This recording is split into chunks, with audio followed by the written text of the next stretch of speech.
बघता क्षणी खावासा वाटेल इतका चमचमीत आणि तर्रीदार असा मटकीचा रस्सा तुम्ही बघू शकता। खूप मस्त दिसत आहे, तर तितका चमचमीत सुद्धा झालेला होता। तुम्हाला जर ही माझी रेसिपी आवडली तर चॅनेलला सबस्क्राईब करा आणि ज्यांनी सबस्क्राईब केलेलं आहे त्यांचं मनापासून धन्यवाद। चला तर मग रेसिपीला वेळ वाया न घालवता सुरुवात करू। इथे मी भिजवलेली मटकी घेतलेली आहे, 150 ग्रॅम मटकी आहे। तर याला जास्त मोड आलेले नाही, तर भिजवून घेतलेली मटकी आहे। तर यासाठी साहित्य काय लागतं ते बघू। तर थोडीशी कोथिंबीर बारीक कट करून घेतली आहे। 20 ते 22 लसणाच्या पाकळ्या आणि 1 इंच आलं जाडसर ठेचून घेतलेले आहे। 2 मीडियम साईजचे कांदे आणि 2 मीडियम साईजचे टोमॅटो बारीक असे कट करून घेतलेले आहेत। तर गॅसवरती एक कढई ठेवलेली आहे, त्याच्यात थोडंसं तेल घातलेलं आहे। तर तेल थोडंसं गरम झाले की याच्यामध्ये भिजवून घेतलेली मटकी घालायची आहे। ही मटकी आपल्याला व्यवस्थित अशी भाजून घ्यायची आहे। गॅसची आच मध्यम करायची, मध्यम आचेवर 2 ते 3 मिनिटं व्यवस्थित अशी भाजून घ्यायची।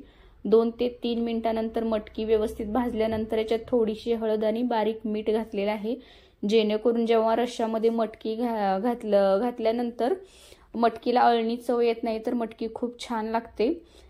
मी मटकी आता काढून घेतलेली आहे। तर परत एकदा गॅसवरती मी कढई ठेवलेली आहे, त्याच्यात तेल घातलेलं आहे। तेल थोडंसं जास्त वापरायचं आहे। तेल गरम झालं की अर्धा टीस्पून मोहरी, अर्धा टीस्पून जिरे घातलेले आहेत। जिरे मोहरी तडतडली की कढीपत्त्याची पानं घालायची आहेत। गॅसची आच मी कमी केलेली आहे आणि जाडसर ठेचून घेतलेलं लसूण आणि आलं घातलेलं आहे। 2 मीडियम साईजचे कांदे अगदी बारीक कट करून घेतलेले होते ते घातलेले आहेत। अगदी बारीक कट करून घ्यायचे, जेणेकरून फोडणीमध्ये पटकन भाजले जातात, म्हणून बारीक असे कट करायचे आहेत। 150 ग्रॅम मटकीसाठी इतकं साहित्य पुरेसं होतं। मोठं मीठ थोडंसं घातलेलं आहे। तर मीठ घातल्यानंतर कांदा आहे तो पटकन भाजला जातो। तर कांदा व्यवस्थित थोडासा भाजल्यानंतर याच्यामध्ये मी अर्धा टीस्पून हिंग घातलेला आहे। परत एकदा मी असं परतवून घेतलेलं आहे। तर तुम्ही बघू शकता कांदा भाजत आलेला आहे। तर कांदा व्यवस्थित भाजून झाल्यानंतर आपल्याला टोमॅटो घालायचा आहे। याच्यात मी कांदा आणि टोमॅटो बारीक कट करून घेतलेले आहे। तुम्ही किसून सुद्धा घेतले तरी चालतील किंवा याची बारीक अशी मिक्सरमध्ये पेस्ट करून घेतली तरी चालेल। कांदा व्यवस्थित भाजून झाल्यानंतर 2 पिकलेले टोमॅटो घातलेले आहेत। अगदी बारीक कट करून घ्यायचे, जेणेकरून ते पटकन भाजले जातात। टोमॅटो सुद्धा अगदी गाळ होईपर्यंत कांद्यासोबत असे भाजून घ्यायचे आहेत, जेणेकरून रश्श्याला खूप छान चव येते। आणि पिकलेला टोमॅटो शक्यतो वापरायचा, जेणेकरून रश्श्यामध्ये व्यवस्थित त्याची चव उतरते आणि फोडणीमध्ये सुद्धा पटकन भाजले जातात। तर तुम्ही बघू शकता टोमॅटो ही एकदा आपला भाजत आलेलाच आहे।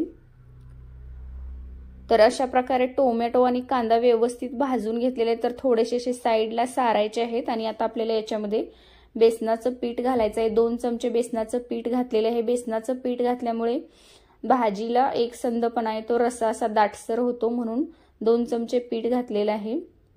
तर बेसन आहे ते 2 ते 3 मिनिटं मंद आचेवरती व्यवस्थित असं भाजून घ्यायचं आहे।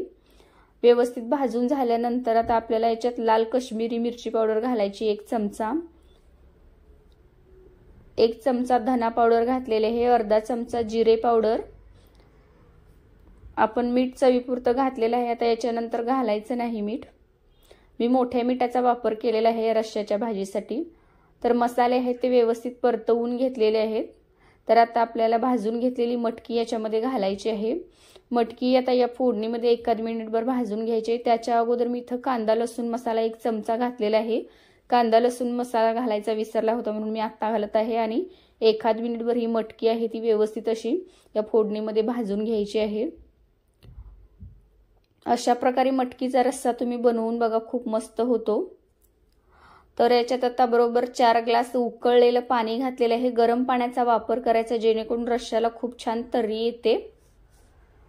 तुम्हाला रस्सा भाजी जर खूप पातळ हवी असेल तर तुम्ही पाण्याचं प्रमाण जास्त घ्यायचं आहे, पण मी खूप जास्त पातळ करणार नाही। तर दाटसर अशी रस्सा भाजी इथं मी केलेली आहे।